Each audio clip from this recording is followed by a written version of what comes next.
Hello students, welcome back. आज हम लोग स्टार्ट करेंगे मार्केट पॉइंट को। ठीक है, तो ये आपके चैप्टर 5 में है। उसका एमसीक्यू हम लोग डिस्कस करेंगे। तो ये इकोनॉमिक्स का क्लास 10th का सिलेबस है। तो स्टार्ट करते हैं MCQ. Dash refers to the whole area where the buyer and the seller of a community buyer and seller of a commodity are in the composition with each other to affect the purchase and sales of the commodity। तो क्या होगा सही answer?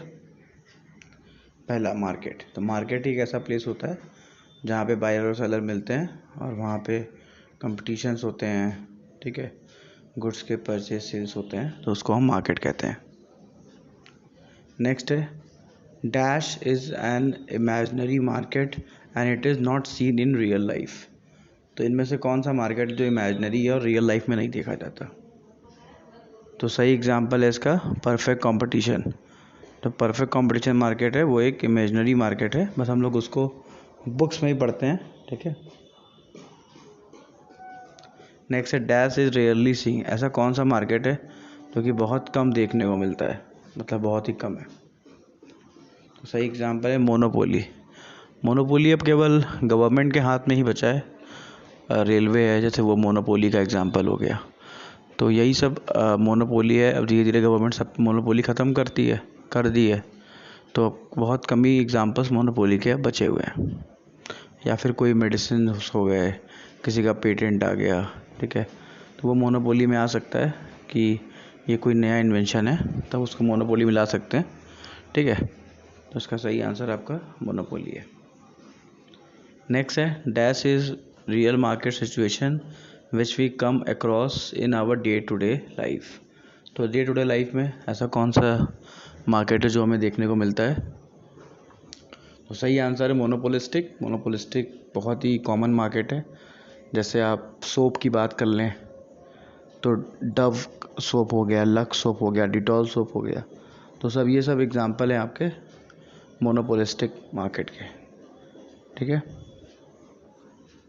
Next है, no selling cost are incurred here. कौन से market में selling cost को बताया ही नहीं गया कि यहाँ पे सेलिंग कॉस्ट होता ही नहीं है? ठीक है, कौन से मार्केट में सेलिंग कॉस्ट नहीं होता है? तो सही एग्जांपल है परफेक्ट कंपटीशन में। नेक्स्ट है, only informative selling cost are incurred. Informative selling cost का मतलब क्या होता है कि जैसे मेरे पास कोई प्रोडक्ट है और वो मुझे इन्फॉर्म करना है लोगों को, तो उसमें जो मेरा पैसा खर्च हुआ उसको हम इंफॉर्मेटिव सेलिंग कॉस्ट कहेंगे। ठीक है, अब मैं खाली इन्फॉर्म कर रहा हूँ, मैं ये नहीं कर रहा हूँ कि आके मेरा गुड्स खरीद लो। मैं बता दिया कि मेरे पास ये गुड्स है, वो किस में आएगा? सिंपल सी बात है, मोनोपोली में आएगा। क्योंकि मोनोपोली कंपटीशन में ही हम इंफॉर्मेशन देते हैं लोगों को कि हाँ हमारे पास ऐसा प्रोडक्ट अवेलेबल है। ठीक है। Next, huge amount of money is spend on advertisement. तो किस में सबसे ज़्यादा पैसा खर्च होता है एडवर्टीजमेंट में? कौन से मार्केट में? तो देखते हैं आंसर, थर्ड, मोनोपोलिस्टिक। आप देखते हो ढेर सारे एक्टर्स एक्ट्रेसेस को हायर किया जाता है सोप के ऐड में, डिओड्रेंट्स के ऐड में, चिप्स के ऐड में। तो ये सारा जो एग्जांपल है वो मोनोपोलिस्टिक का एग्जांपल है। तो इसमें बहुत सारा पैसा खर्च होता है एडवर्टीजमेंट में। Entry of new firm in the market is restricted. तो यहाँ पे रिस्ट्रिक्टेड मतलब कि आप एंटर कर ही नहीं सकते। तो ऐसा कौन सा सिचुएशन है जहाँ पे रिस्ट्रिक्टेड है? तो सही आंसर है आपका मोनोपोली। मोनोपोली में आप रेस्ट्रिक्शन होता है, गवर्नमेंट रेस्ट्रिक्शन लगा के रखती है, आप उसमें एंटर नहीं कर सकते हैं। अब आते हैं नेक्स्ट, फ्री एंट्री और exits of a new firm in the market is restricted. अब इसमें क्या है कि नए फर्म का एंट्री एग्जिट जो है वो रेस्ट्रिक्टेड होता है। ठीक है, तो यहाँ पे देखिए रेस्ट्रिक्टेड का मतलब यहाँ पे क्या है कि आप आसानी से एंटर नहीं कर सकते। ठीक है, तो फ्री ऑफ द एंट्री और एग्जिट फर्म इज रेस्ट्रिक्टेड, ये गलत आ गया। यहाँ पे नॉट रेस्ट्रिक्टेड होना चाहिए। ऐसा कौन सा है जहाँ पे नॉट रेस्ट्रिक्टेड नहीं है? ठीक है, तो इसका आप लोग आंसर क्वेश्चन सही कर लीजिएगा। फ्री एंट्री और the access of the new firm in the market is not restricted. तो सही आंसर आपका है फोर्थ, परफेक्ट कंपटीशन और मोनोपोलिस्टिक कंपटीशन। यहाँ पे फ्री एंट्री या फ्री एग्जिट है, कभी भी आप मार्केट में आओ, कभी भी आप मार्केट छोड़ के जा सकते हैं। ठीक है, तो ये थोड़ा आप लोग इसका क्वेश्चन सही कर लीजिएगा, यहाँ पे नोट लगा लीजिएगा। Next, uniform price prevails in the entire market and every firm here is a price taker. तो एक जैसा प्राइस पूरे मार्केट में होता है और जो प्राइस मार्केट में रहता है उसी को सारा फर्म फॉलो करता है, तो उसको क्या कहेंगे? तो उसका सही आंसर होगा परफेक्ट कंपटीशन, क्योंकि परफेक्ट कंपटीशन में हम प्राइस टेकर होते हैं, जो मार्केट में प्राइस रहेगा उसी प्राइस में हम गुड्स को सेल करते हैं। नेक्स्ट है, डैश फर्म मे और may not change the uniform price for their new product. अब यहाँ पे क्या है कि यहाँ पे अब फर्म के पास पावर होती है वो अपने प्रोडक्ट का प्राइस चेंज करे चाहे ना करे, और उनके प्रोडक्ट्स भी नए होते हैं तो उनके पास पावर भी होती है। तो ऐसा कौन सा कंपटीशन है जहाँ पे इतनी पावर मिलती है? तो सही आंसर है आपका मोनोपोली, क्योंकि मोनोपोली में आपके प्रोडक्ट एकदम नए होते हैं, आप जैसे प्रोडक्ट किसी और के पास होते नहीं हैं। ठीक है, प्लस आपके पास पावर होती है कि आप चाहें तो प्राइस चेंज करें, चाहें तो चेंज ना करें।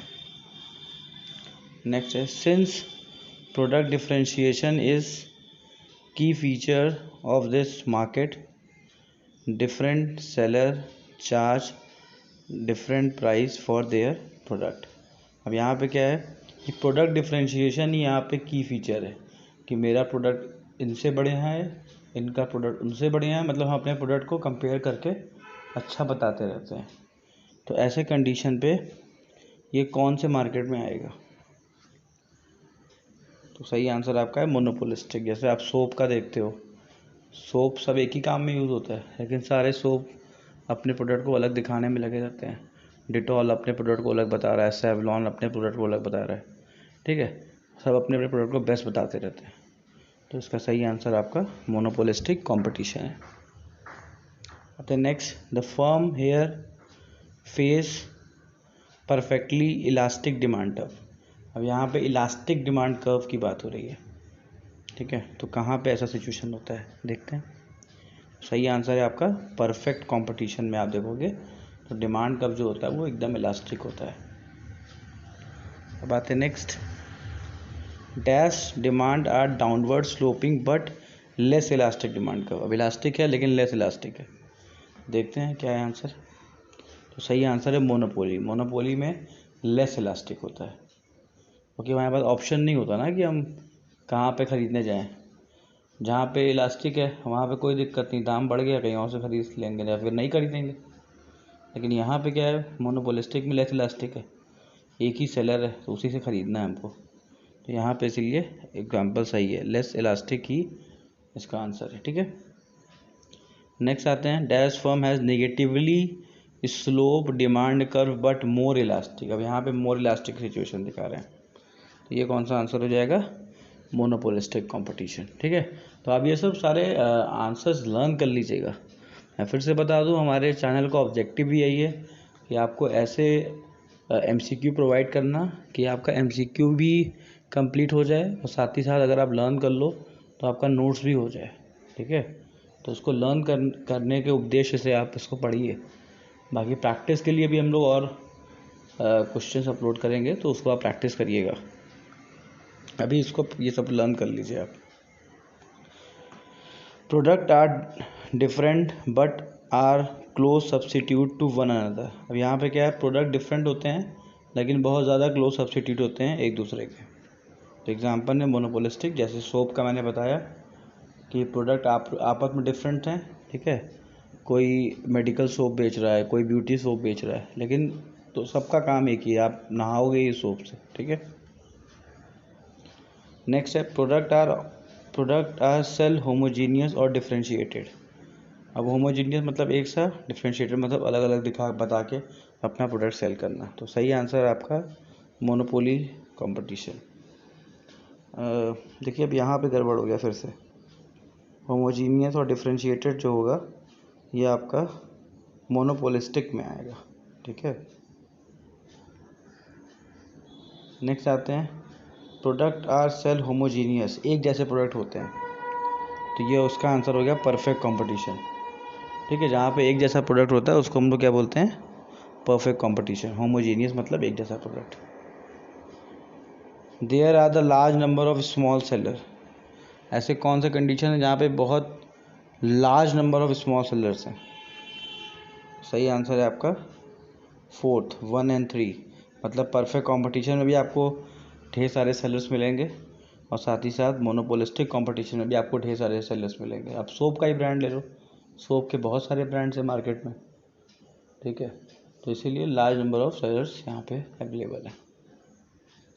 अब नेक्स्ट है, there exist only single seller. अब यहाँ पे केवल सिंगल सेलर किस कंडीशन में होते हैं, ठीक है, तो सिंगल सेलर आपको क्लियर ही है। सही आंसर है मोनोपोली कंपटीशन। मोनोपोली में सिंगल सेलर होता है, ठीक है।